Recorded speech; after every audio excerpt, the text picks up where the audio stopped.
Sami para pamirsa, kepanggih malih kalian kula Aisyah Rahmakumala Dewi ing pawarta. Ingkang sakmenika sampun kedadian peristiwa Rudi 19 tahun seda ing umahe kakira amarga nandang depresi abot. Sawijining warga padukuhan Paten Desa Sumber Agung Kecamatan Bantul nekat ngendhat tumindakke kanoman lan sasongko 19 tahun kang nekat iki langsung gawe geger para warga likine tanggane korban. Kanoman kang wis suwe dimangerteni ngalami depresi iki nekat ngendhat nganggo tali kang diletakkake ing dhuwur angin-angin lawang kamare.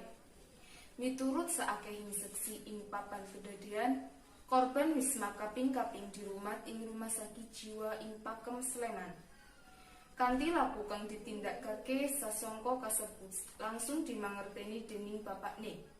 Nalika mulih saka sawah, mangerteni yen anake wis gumantung.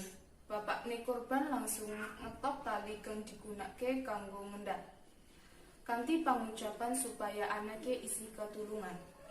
Kapolsek Jetis, Lejen Komisaris Sumardi ngelakoke korban murni tewas amargi nglalu. Jrene panitia periksa medis lan tim identifikasi saka Polres Bantul ora nemokake tanda-tanda kang ngripayani. Sabanjure jasade korban dipasrahke marang pihak keluarga seperlu dipetak. Cukup semanten rumiyin informasi saking kula, mugia tansah pinaringan karaharjan. Wassalamualaikum.